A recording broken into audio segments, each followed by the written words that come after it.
Morning children. आज हम लेकर आए हैं आपके लिए आपकी ही कक्षा का अगला पाठ यानी कि दानी पेड़। पेड़ परोपकारिता का पाठ पढ़ाते हैं। पर्यावरण अध्ययन के अंदर ईवीएस के अंदर हमने प्लांट्स और ट्रीज के बारे में बहुत कुछ पढ़ा है। पेड़ हमें बहुत सारी चीज़ें देते हैं। ये कह सकते हैं कि पेड़ों के महत्व से हर कोई परिचित है। हमारा जीवन पेड़ों के इर्द गिर्द घूमता है। हमारी आवश्यकताएं पेड़ों वृक्षों के द्वारा ही पूरी होती हैं। बहुत हमारे जीवन का आधार अगर हम कहें सरल शब्दों में तो गलत नहीं होगा। तो ये जो कहानी है दानी पेड़, ऐसी ही एक कहानी है जो आधारित है पेड़ और एक व्यक्ति के संबंध पर। वास्तव में ये कहानी लिखी गई है लेखक शेल सिल्वरस्टाइन के द्वारा, जो कि अंग्रेजी के यानी कि अमेरिका के एक प्रसिद्ध लेखक हैं। और उन्होंने ये कविता एक चित्रात्मक शैली में लिखी थी, यानी कि चित्रों के माध्यम से बच्चों के लिए लिखी गई ये कहानी थी अंग्रेजी में। और वो इतनी ज़्यादा प्रसिद्ध हुई और उसका जो संदेश लोगों तक इस तरह से पहुंचा कि विभिन्न भाषाओं में उसका अनुवाद भी किया गया है। तो हमारी भाषा यानी हिंदी में इसका अनुवाद किया गया है और वही पाठ हिंदी में आपको दानी पेड़ के नाम से दिया गया है। इंग्लिश में द गिविंग ट्री इसका टाइटल है। द गिविंग ट्री बहुत ही फेमस स्टोरी है जो कि इस लेखक यानी कि शेल सिल्वरस्टाइन द्वारा लिखी गई कहानी। अगर आप गूगल पे या यूट्यूब पर जाकर देखेंगे तो इसके आपको विभिन्न प्रकार के इलस्ट्रेशन यानी कि एनिमेशन, इसके चित्र आपको देखने को मिलेंगे। तो ये जो कहानी है बताती है कि किस प्रकार एक पेड़ अपना सब कुछ किसी व्यक्ति के लिए न्यौछावर कर देता है, सब कुछ उसे दे देता है और इसीलिए उसे दानी कहा गया है। दानी। तो चलिए देखते हैं इस कहानी को, ये जो आपके पाठ में दिया गया है।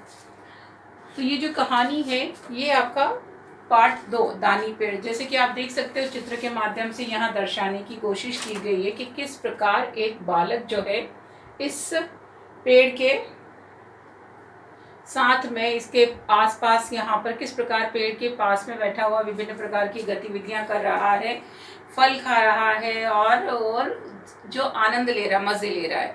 तो कहानी कुछ इस प्रकार से शुरू होती है कि ये जो बालक है, ये जो पेड़ है वो उस बच्चे से बहुत प्यार करता है और ये जो बच्चा है इस पेड़ के आसपास घूमता है, खेलता है, इसकी डालियों पर झूला झूलता है, इसके फल खाता है, इसकी छांव में बैठता है और बहुत अपना जीवन जो बचपन है उसका मजा लेता है। तो इस तरह पेड़ भी बहुत खुश होता है इस बच्चे के साथ और बच्चा भी इस पेड़ के साथ अपना समय व्यतीत कर रहा होता है।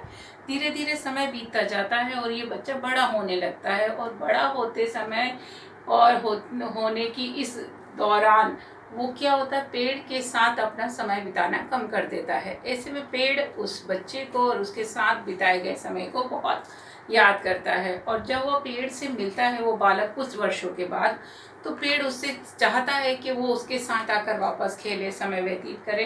तो ऐसे में वो बालक क्या कहता है पेड़ से कि अभी मेरे पास तुम्हारे साथ खेलने का समय नहीं है, बल्कि मुझे कुछ पैसा कमाना है, तुम मेरी मदद कर सकते हो क्या ऐसे में? तो ऐसे में पेड़ उससे कहता है कि हाँ, मैं तुम्हें पैसे तो नहीं दे सकता, परंतु तुम मेरे फल ले जाकर बाजार में बेच सकते हो और उससे अपनी आवश्यकताओं की पूर्ति कर सकते हो। तो वो बच्चा क्या करता है, उस पेड़ में आप देख सकते हो जो विभिन्न प्रकार के फल लगे हुए थे, पेड़ के जो फल थे वो ले जाके बाजार में बेचकर अपनी आवश्यकताएं पूरी करता है। इस तरह से कुछ और वर्ष निकल जाते हैं। बालक अब युवक बन जाता है, एडल्ट हो जाता है, परिवार बनाने की सोचता है। तब जब वो फिर से पेड़ के पास आता है तो ऐसे में पेड़ उसकी आवश्यकता जानना चाहता है कि अब क्या हुआ, अब तुम क्या चाहते हो। तो वो व्यक्ति कहता है कि अब मैं परिवार, मेरी शादी होने वाली है, मुझे अपना घर बनाना है, तो आप मेरी यानी कि तुम पेड़ मेरी क्या सहायता कर सकते हो। तो ऐसे में वो पेड़ कहता है कि तुम मेरी शाखाओं को काट के ले जाओ, उससे घर बना लेना। तो वो व्यक्ति उसकी शाखाओं को काट के ले जाता है और उससे अपने लिए घर तैयार करता है।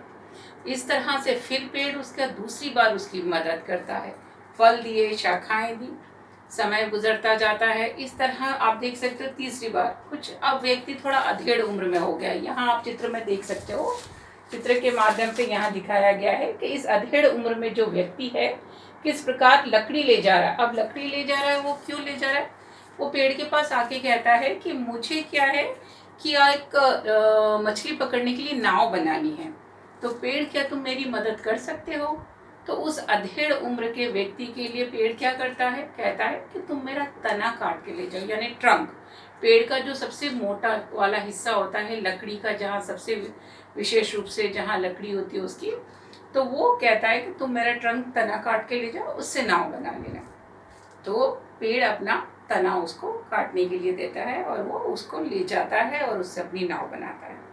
इस तरह कई और साल बीत जाते हैं, यानी कि पेड़ ने अपने फल, फूल, पत्तियां, शाखाएं, यहाँ तक कि तना भी उस व्यक्ति को दे दिया।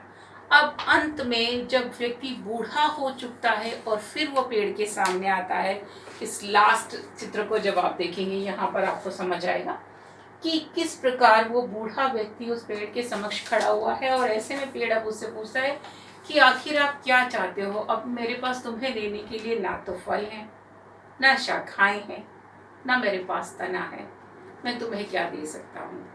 तो वो व्यक्ति जवाब देता है कि अगर तुम मुझे फल दोगे तो भी मेरे पास दांत नहीं है उन फल को खाने के लिए, तुम्हारे शाखाओं पर झूला झूलने की मुझ में ताकत नहीं है, और ना ही तुम्हारे तने पर चढ़ने की मुझ में क्षमता है। अब तो मैं अपना बहुत थक चुका हूँ, थोड़ा समय आराम करना चाहता हूँ, मुझे थोड़ी सी जगह चाहिए।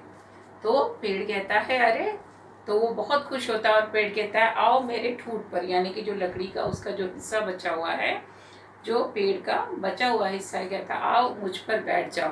तो वहाँ पर पेड़ उससे बैठने की जगह देता है और पेड़ को बड़ी खुशी होती है कि इस प्रकार उसका जो मित्र है वापस उसके पास समय व्यतीत करने आता है।